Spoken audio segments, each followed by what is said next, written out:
At 6 o'clock, they will cut the lights and close the outside barriers, so we won't be able to leave the premises. Therefore, we have to move on. That was a joke, of course. Well, I think that by now it should be clear to all of you that modified contrails is just another word for chemtrails, and that there is no doubt as to the justification of this here symposium. Now, the next question is, what then is the effect of all these substances on humans, animals, and nature as a whole? Now, who could be better placed to give you an insight on that subject than this medical research journalist known around the tiny globe we call home and are so willing or so eager to destroy? Well, not you and not me, but all those others outside there. She is very critical, yet also very well documented. She has the heart of a lion, the temperament of a fighting bull, and the endurance and patience of a boa constrictor.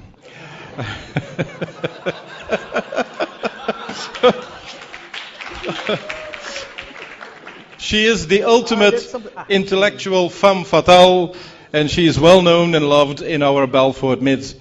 Ladies and gentlemen, please welcome the author of Deus Ex Vagina from the Netherlands, Desiree Reuver.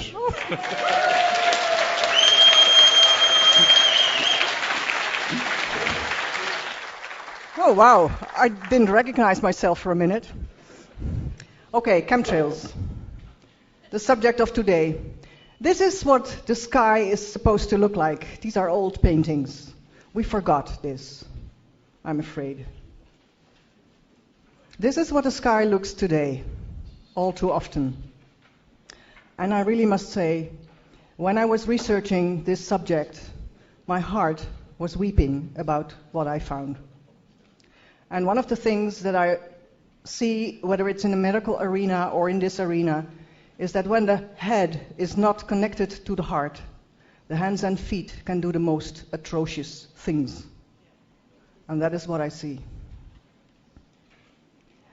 This is the sky as it is supposed to look, and I have a quote from Kennedy, which is, I think, very appropriate.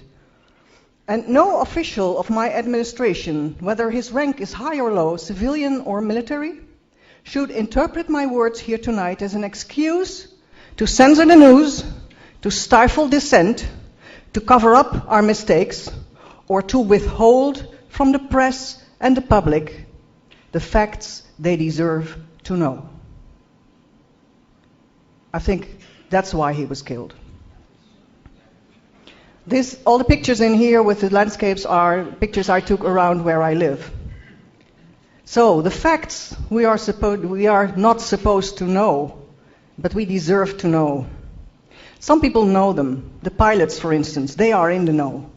This is from a website where pilots are talking to each other online, and one of them says, I could tell you all the truth about chemtrails, but my contract requires me to shoot you afterwards. So I better keep shut and avoid being connected to chemtrails, UFOs, and he names a few other things. So then comes up the question of allegiance. Our politicians, everybody who is reigning over us, and not reigning as in reign, but as in having control over us, people, they have allegiance to whom? And I found that in Canada, the politicians, the members of parliament and the members of the Privy Council, they plead allegiance to Elizabeth. And that's not so all right if you know that she is part of the Club of the Isles and that sort of thing, that controls everything from materials to foods to source materials. And in the Netherlands, the Prime Minister and the ministers are being appointed and discharged by royal decree. That means Queen Beatrix, that means Bilderberg. So our politicians mainly are slaves of Bilderberg and CFR and NN. So when we as citizens protest, where do we go? Do we go here to the Peace Palace?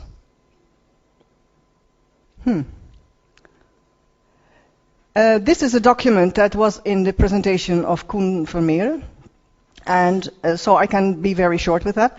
But it has here it was the first time that the word chemtrails was mentioned in an official document. And under C it says the term exotic weapon system includes weapons designed to damage space or natural ecosystems, such as the ionosphere and upper atmosphere, or climate, weather and tectonic systems. Interesting. With the purpose of inducing damage or destruction upon a target population or region on Earth or in space. So that's us. And what happened to House Resolution 2977? It was rewritten. And it was renamed into the Space Preservation Act of 2002. And all the interesting words were gone. So that's how our politicians have allegiance to Elizabeth and I don't know who. In the arena of chemtrails, it is always a matter of chemtrails plus. So I made a little breakdown. It's all stuff and subjects that damage us to begin with. So vaccines is the first time when you, as a baby, are being jabbed, then you have the first toxins in your body. Western medicine is another one. Western dentistry is another one. Medications and chemotherapy are stuff that are not compatible with our bodies. It's artificial, synthetic material. GM food crops, genetically manipulate, I can't even say the word. Yeah, no, I want to say manipulate because modify is a word that sounds so much nicer. And it's not nice at all. That's why I say it like that. Chemicals and pesticides, yeah, we all know about those. Food processing, taking out all the good stuff and putting in food additives in between, and Codex Alimentarius to keep the good stuff away from us so we can't heal from the damage of this artificial food.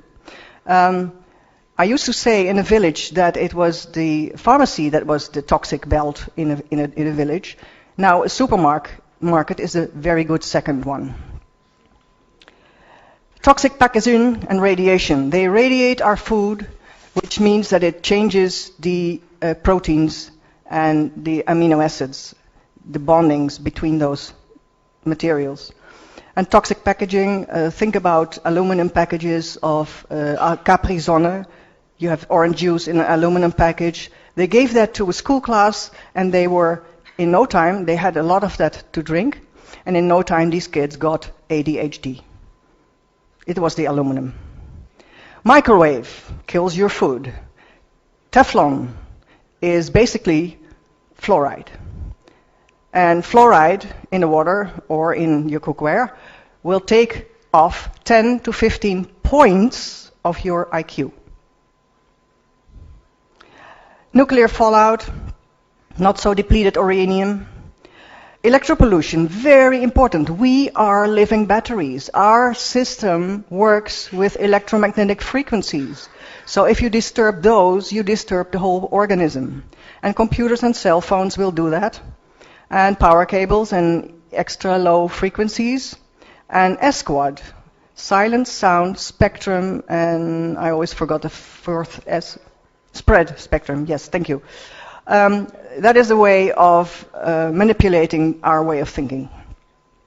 And then, of course, there's Hollywood and the television, but also, very important, they changed the musical tone A from 432 hertz to 440. And that has a deep impact. And it is never one thing, it is all these things together. So that I want to stretch very much. Here's the church in my backyard, and this was the sky as it has been given to us by God. Because, thank you, Iceland.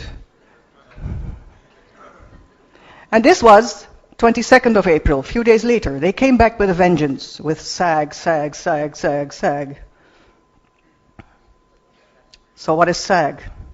Stratospheric aerosol geoengineering, also known as chemtrails.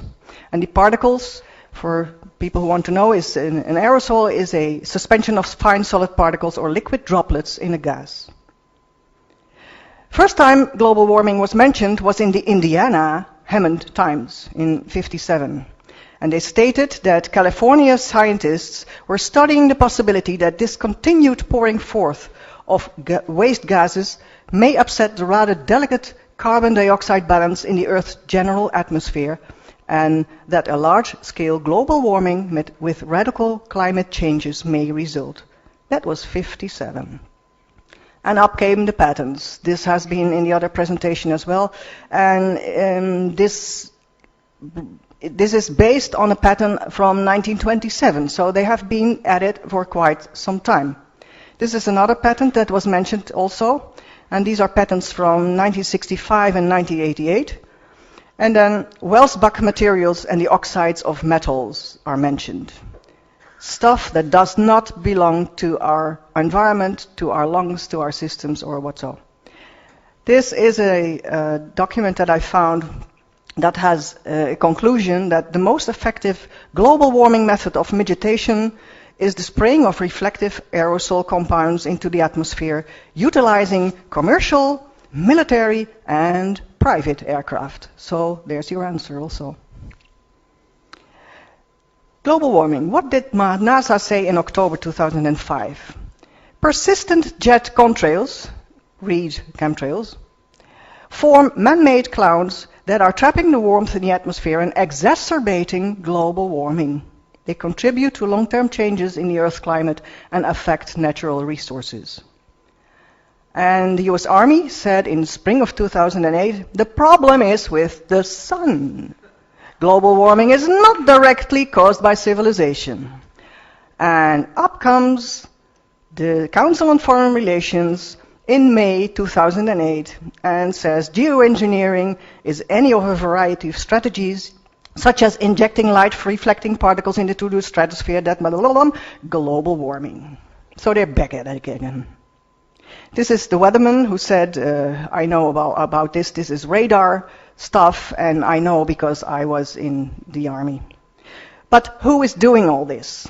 From my research, I concluded that it is people like the US military, the Pentagon, international governments, rogue nations, and global corporations. And there's one name that I want to give you to research for yourself, and that is DynCorp.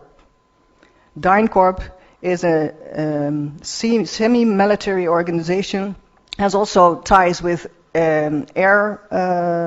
commercial airlines, and they have patents on vaccines. So, interesting combination. Well, who?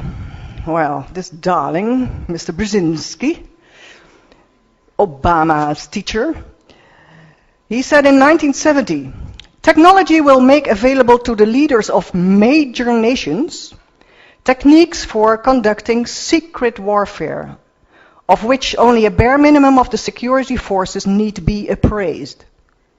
In fact, I think they have only to warn one official. That's it. And that official can keep his mouth shut, so nobody knows. We don't know. We don't hear about it. And techniques of weather modifications could be employed to produce prolonged periods of drought or storm. Yes. This is the document that was mentioned earlier also, and the interesting thing is it was written in 1996, and it was created because in that period there was, for the first time, computer power to compute huge plans that you want to make. So with these same Cray computers with Oracle 8i software, they reverse engineered the 1918 flu virus, which is very similar to the H1N1. And also they had this document with 6 different scenarios, plans, what do we do here in 1996 to have this or that outcome in 2025.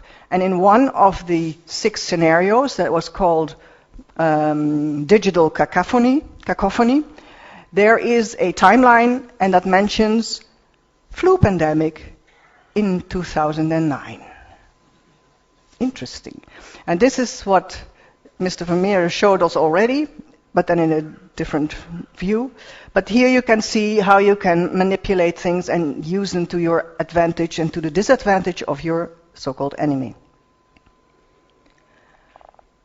Does that mean that our governments actually are harming us? Would they do that?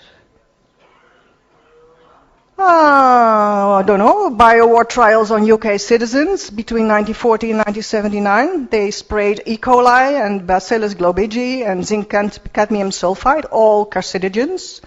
And another entity, together with an anthrax simulant and phenol, they spread that on UK citizens. And I took that example because in America you have examples like this galore, but it's important to keep it closer by home here. And Sue Ellison is the spokesperson for Porton Down Government Laboratory. You have Fort Detrick in America, the Biowar Laboratory, and you have Porton Down in the UK, the Biowar Laboratory. And when they accidentally released foot and mouth disease in 2001 in the UK, this spokesperson was asked whether they were going to do more trials on the civil population. And the answer was, it's not our policy to discuss ongoing research. In other words, shut up and be a nice guinea pig. This is Porton Down. It looks sort of a bit like Palace Soesdijk, I think. But they had to pay out £3 million in compensation to veterans of a test with sarin nerve gas. And this is the guy that survived that, Ken Earl, and he has this group and he is fighting for their rights. So do the governments do things that are not nice? I'm afraid so. Same goes for chemtrails and the flu. In 1998, between 2000, the CDC had 52 weeks of epidemic levels of fatalities from flu-like illness, pneumonia, and related cardiac arrests. And it's, mind you, it's a NASA document. And in England and Wales, people were sick within 1 week. Almost 100,000 people and 8,100 died, which was twice the usual number. And then we have this. Another coincidence. We have Mr. Moshe, who was tasered and pepper sprayed and everything, and he wanted to warn the world about a pathogen that was being created in the lab. And shortly thereafter, in the Ukraine, came this strange illness after hundreds of eyewitnesses had seen low chemtrailing above Kiev days before the outbreak. And they called it the mutant black lung flu virus, which makes me think of Yersinia pestis, the black plague. And I know for a fact that that is a biowar specimen that they're working on. And by the way, in America, there used to be some like 400 laboratories that had special biowar permission, so to speak. Now there are 1,088 in a very short time. So is there a method to this madness? Yes, it's even carved in stone. It's called Georgia Guidestones, and I leave it to your imagination what this might mean: maintain humanity under 500 million in perpetual balance with nature. And anybody who still thinks I'm saying nonsense here, we have Denver International Airport. You arrive there and you get murals like these. And you have chemtrails here. And mind you, by the way, at the end of the scimitar, that's not on this slide, there is the pigeon of peace. And this was created in 1995 by Leo Tanguma, And the people who organized this Denver International Airport have this signature. And it says the New World Airport Commission. I don't know who these people are. So the signs are everywhere. So why SAG? And I don't know whether you can see it, but there's a little rainbow in it. I caught that just from my back garden. And they talk about weather modification. And they talk about temporary atmospheric antenna, the ducting thing. But it has links with HARP, and it has links with DARPA, and it's one big happy family. We are not told about it, but it has all links. And what else? This is what Bill Deagle says in one of his radio programs. He talks about scalar interferometry mirrors to image a torsional vertex through the Earth, and scalar plasma interferometry type weapon systems, with which you can create a plasma type explosions over any city in the world.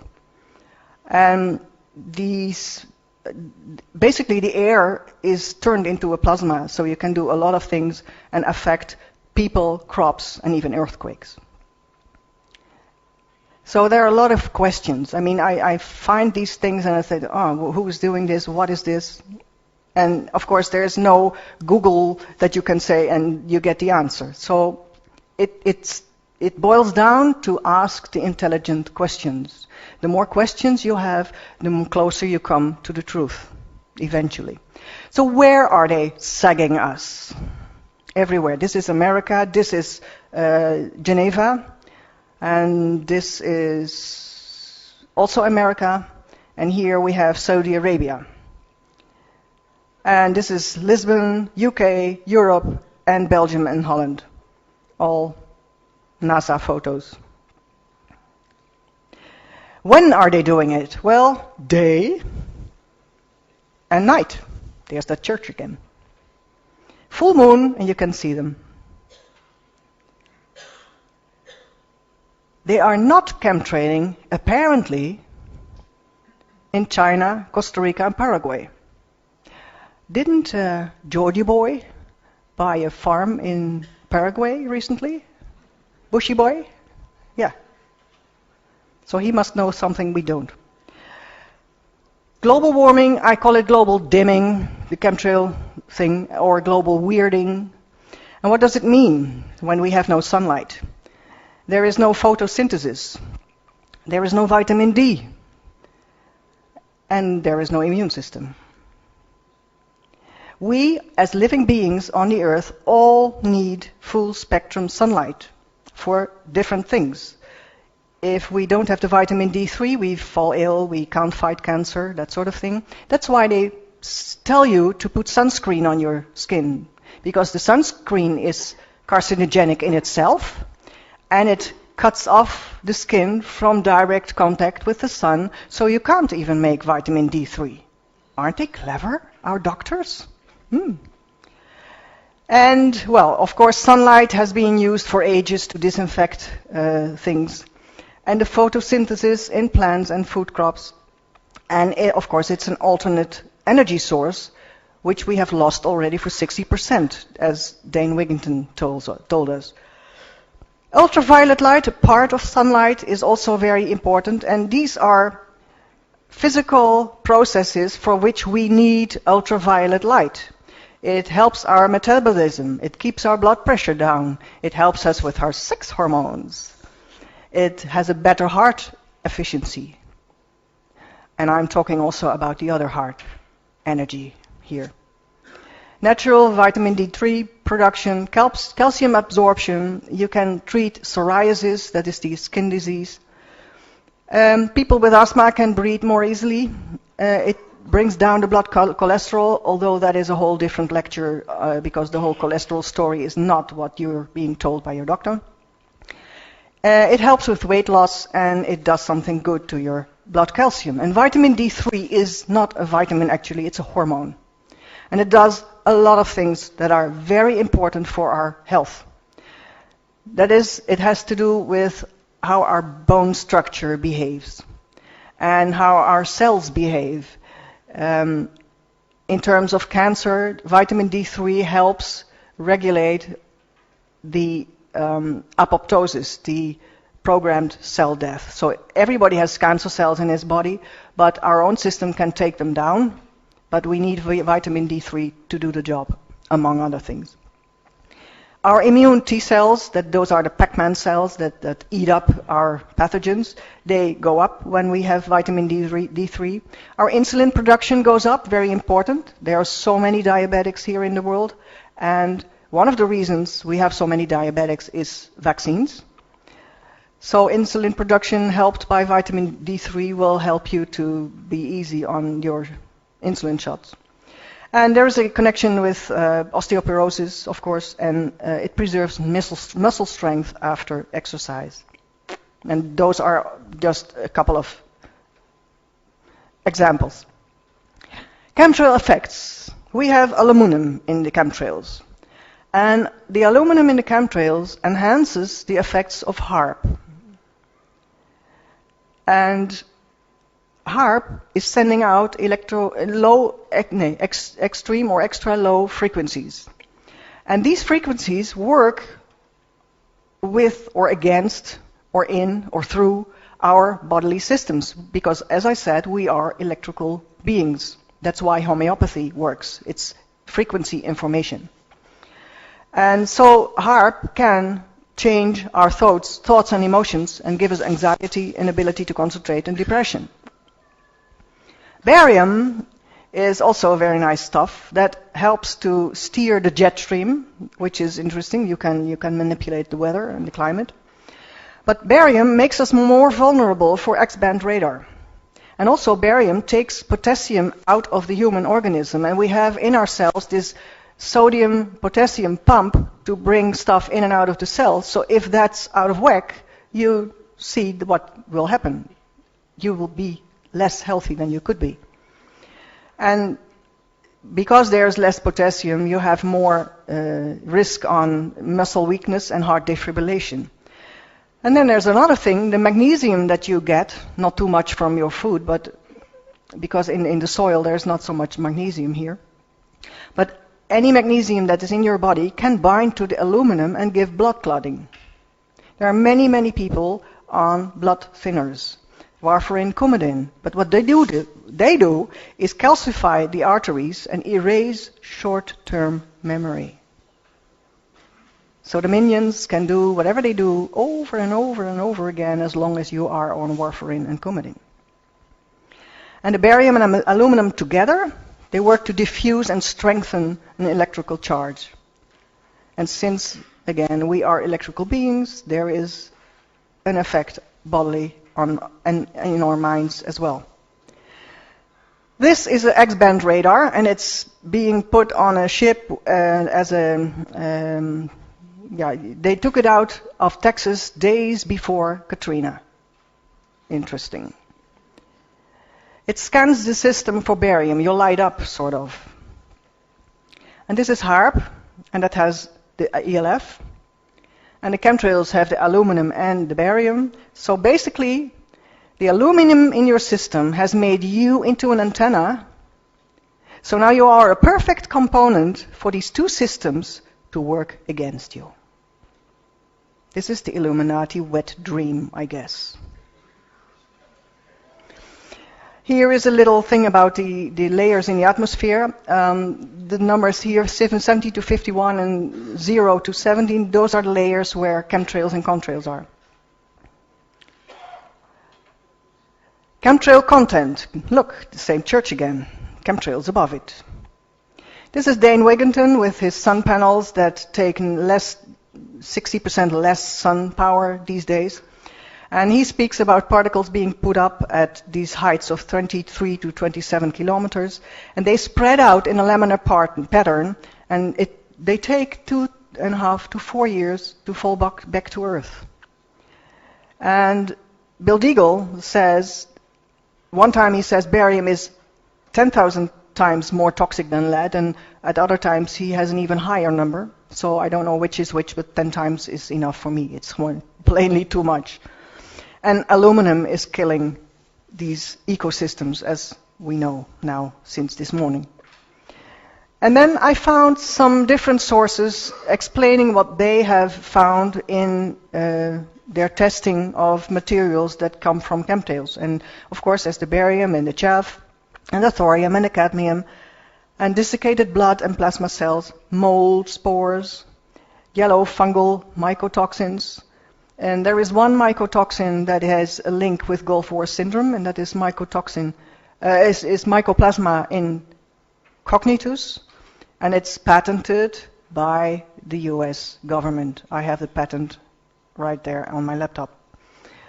Polymer fibers and ethylene dibromide. And this is Glenn Boyle. He finds exotic strains of bacteria, conductive metals, blood cells, carbon powders, sedatives, nanoparticulates, crystalline substances, alumina particulates, barium powders, polyethylene silicon fibers, and modified molds again. And this is several authors who mention what they find. And these are the toxic limits. How much over the toxic limits tests in Phoenix showed what's in the air. Amazing. 28,000 times more iron, 64,000 more aluminum. These are crazy numbers. Toxic metals. And I go through the metals that I just mentioned, and you can read for yourself. I mean, somewhere this presentation will be recorded, so you don't try to write it down, because I'm not going to read it either, all of it, but just, if it's on DVD, just put the DVD on hold to read it. The important thing with aluminum is that it's an electroactive substance. That means that it changes the polarity in our cells and bodies, and there is a big danger, because amino acids and proteins will fold in a different way. So they will have a different effect in the body. And again, all these substances are on top of what is already in our system through vaccines and medications and this and that and the other, food. And I have the number of how much more it is apparent in the Phoenix air test. I put these numbers again with the metal. We have barium here.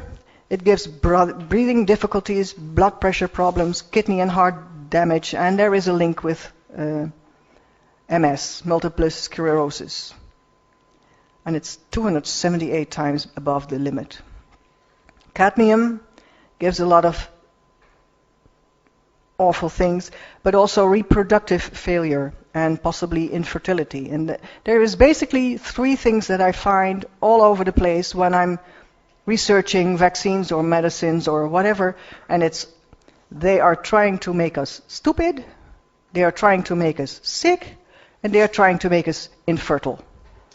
Those three things are always the things that I find. Nickel doesn't make you very happy either.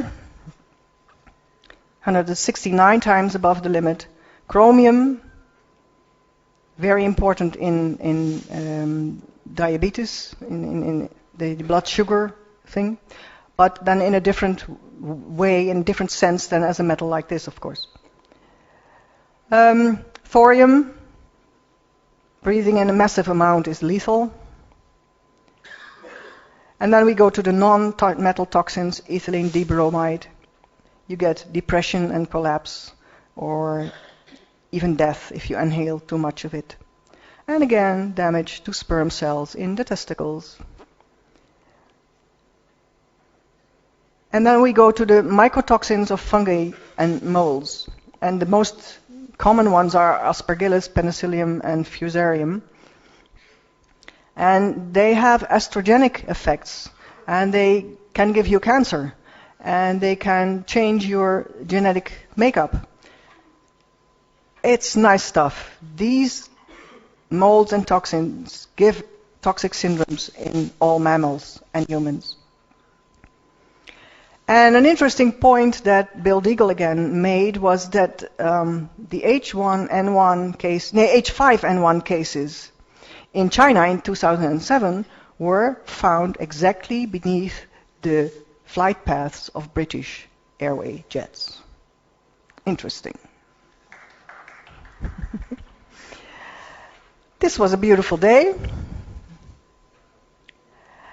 Air pollutants modifying human health. It's very dangerous stuff. Inhalation of some particulates can cause some genes to become reprogrammed, affecting the development and outcome of cancers. 85% of biowar research has been on mycobacteria and fungi, and they have also these particulates that they spread, these spores like that. Interesting drinking with this thing. The EPA says completely liquid aerosols or solids suspended in liquid mixtures. And then the American Cancer Society has this little picture, and in another scientific article I found that particles in the human body are worse than asbestos, worse than the people who got these lungs full of asbestos.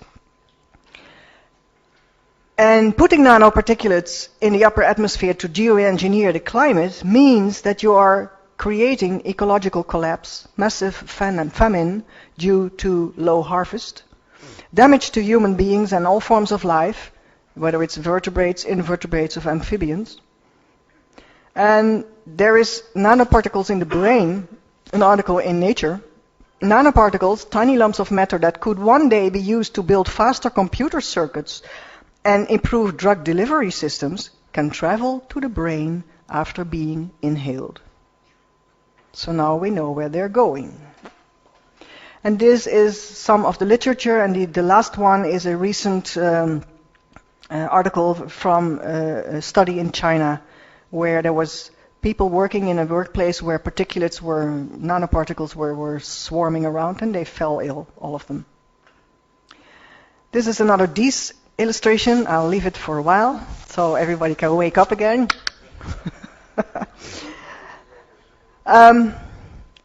Chemtrail effects on humans. There is a worldwide scenario. It's all over the place, but it differs from place to place what exactly is going on. But we see heavy metal poisoning, sinus infections, pneumonia, immune deficiencies, cancer, effect in the mind. People report a metallic taste. Sometimes when I come home late at night and I step out of my car, I smell this smell, and it's between chemical and plain dirt, like the toilets here are smelling sort of now, because they broke down. But it's a very peculiar smell, and I recognize it anywhere. And sometimes even when I'm driving, I think, uh-oh, and then I can smell it because the air comes into my car. And yes, then we come to a very important thing, and that's Morgellons. And I'll talk more about that. Morgellons, chemtrails and Morgellons disease, are they a connection? Well, yes. Imagine having these things in your body. And these things are not of this world, in the sense that specifically that one is not a form of science that we can do. It's hundreds of years ahead of what we can do. And there is a good definition of Morgellons disease. It's a scalar, silicon-based nanomachine life forms that can change the biology of those on Earth. And this is what people found. The left one is a microscopic photo of what they found in rainwater. And the black things are part of the fiber that they found. And some fibers you can fish it out of your body. It's very painful, by the way, I understood. And this is what your foot can look like if you are infected by Morgellons disease. It's basically the next box of Pandora. Scientists, and this is an article that I just found, scientists train synthetic polymer molecules to self-assemble into long multi-compartment cylinders 1,000 times thinner than a human hair. That's what scientists are doing now in laboratories. And I leave it to your imagination. This is their picture. And this is a picture from the Morgellons fibers that have been found in people's bodies. Mark Dara research. And Dr. Hildegard Schneidinger has really found that what we find as chemtrail fibers are the same as Morgellons fibers.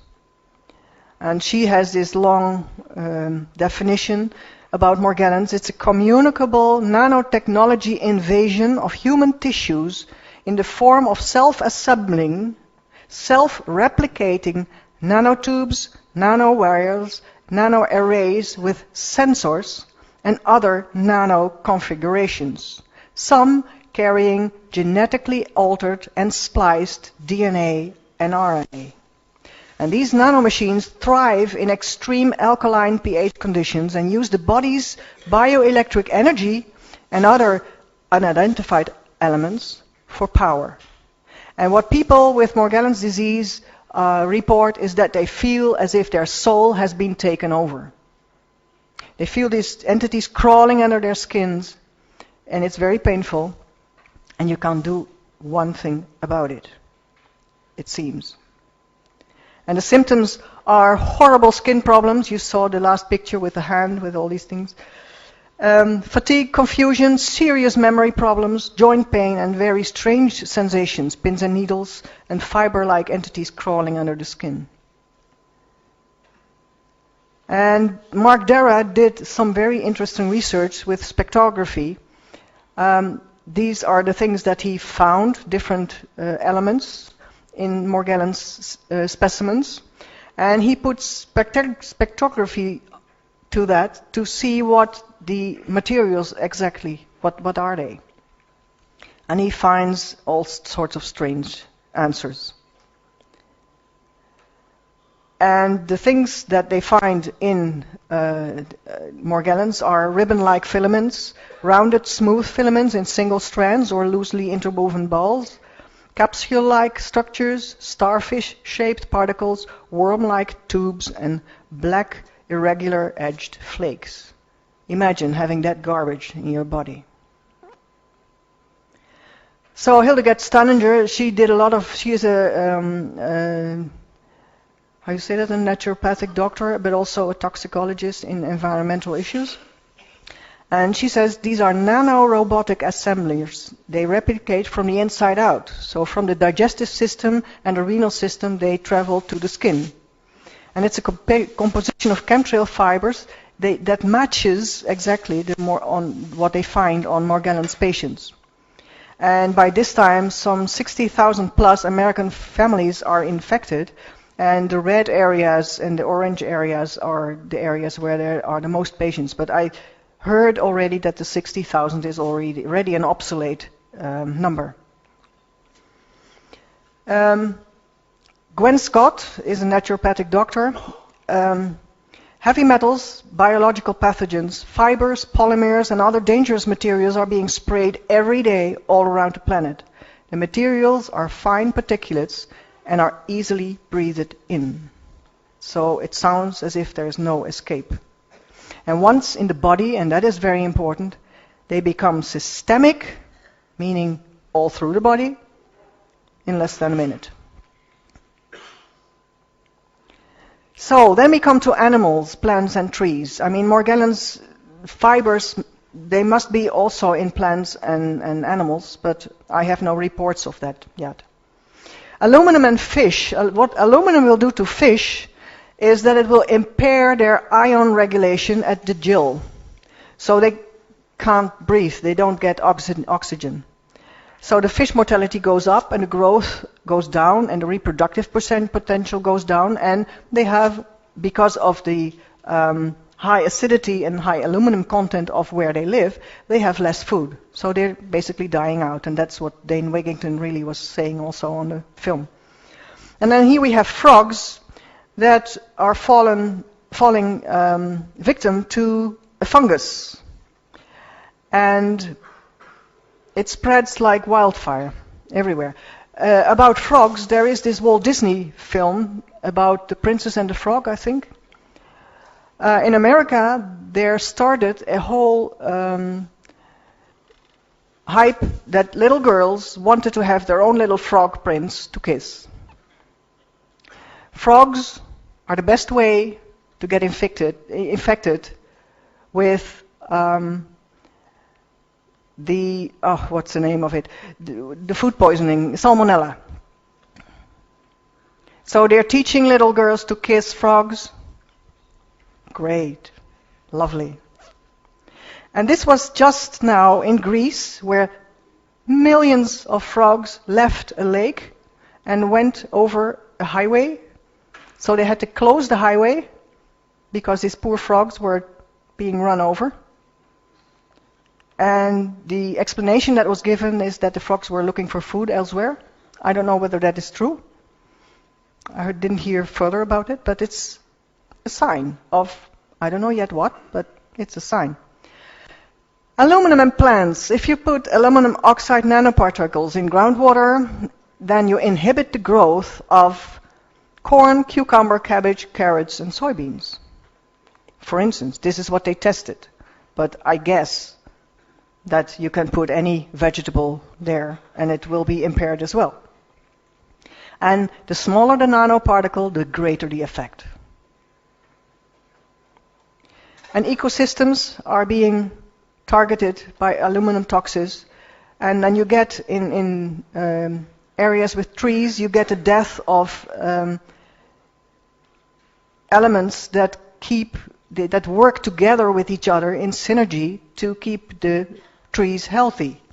If they die, then you have the domino effect. So if these entities aren't there anymore, then the trees die. So when you have a forest fire, it will be a firestorm because it will be dry and dead wood. And aluminum will take care of the die-off of essential microbes, and it changes the soil pH.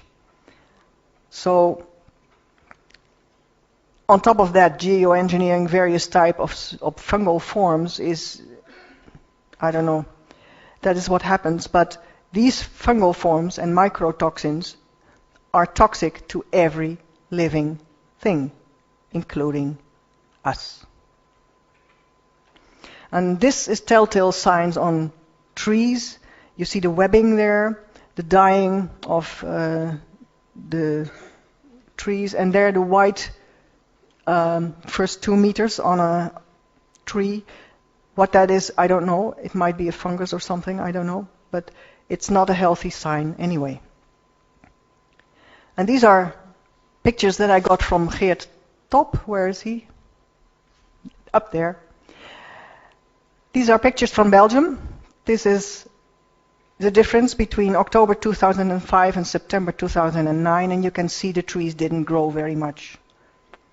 And they lose their green very early because it's September. And this is the same trees in 2007 and 2009. And I must say, I pass trees like these in my area, and they are totally brown. And this is August 2005, and then this happens, and then the area looks like this in March 2010. And then we have the bats. Right off with the bats. They are exiting this world because, and they are very important. We might not like them very much, but they take care of hundreds of insects every night. So they keep our environment healthy.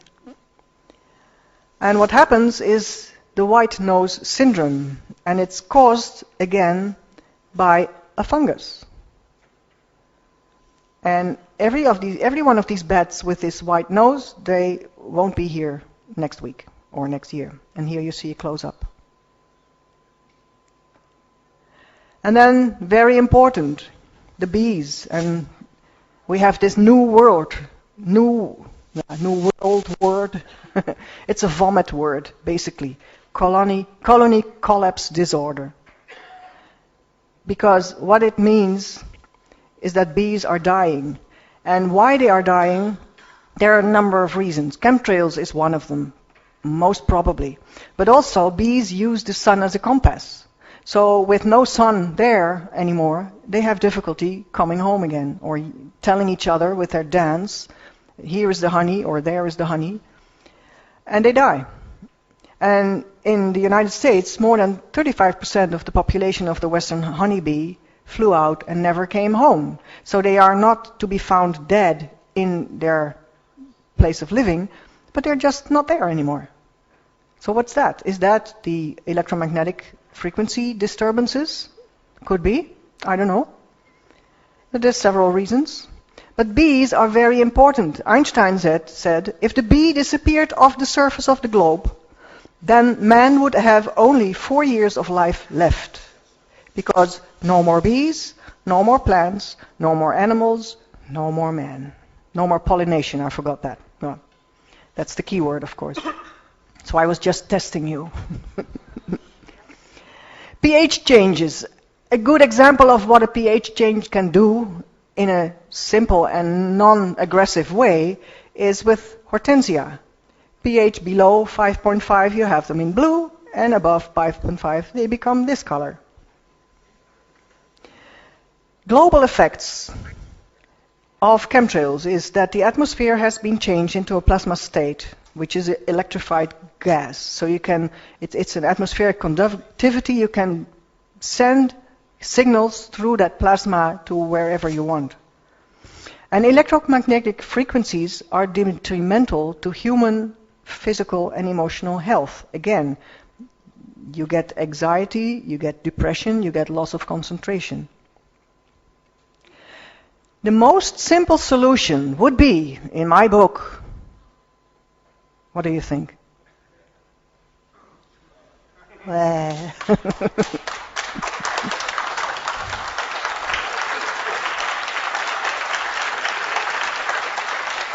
How can we make that happen?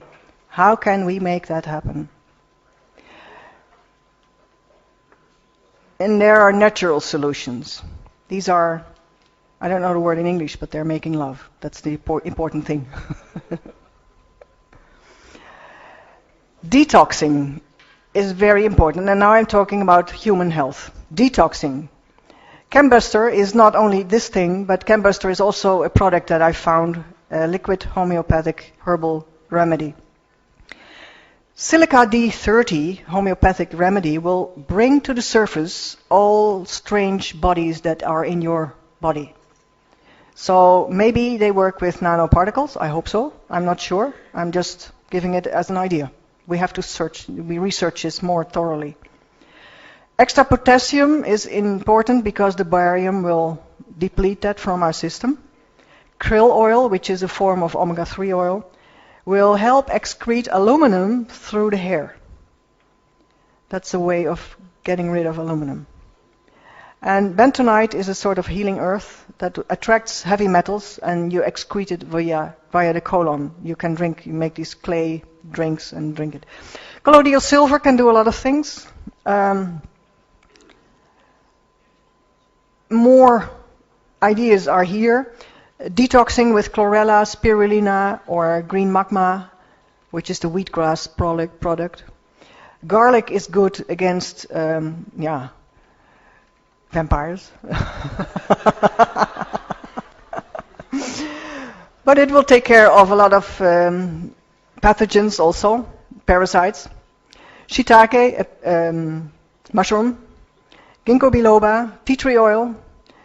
Cilantro, or we say coriander. It's a slower process, but that will bring metals out of your body also. Ginger is a very good fresh ginger.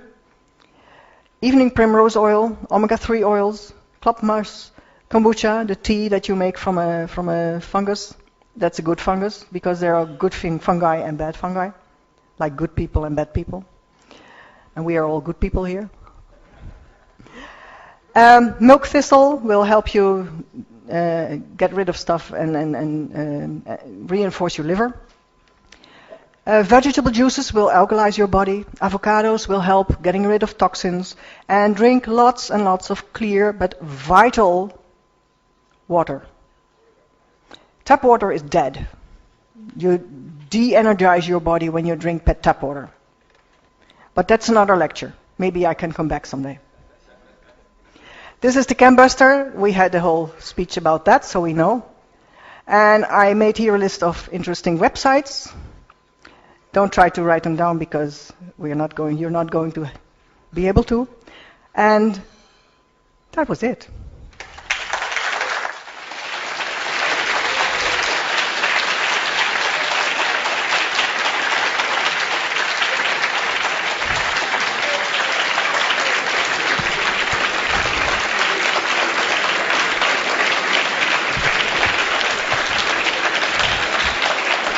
Awesome.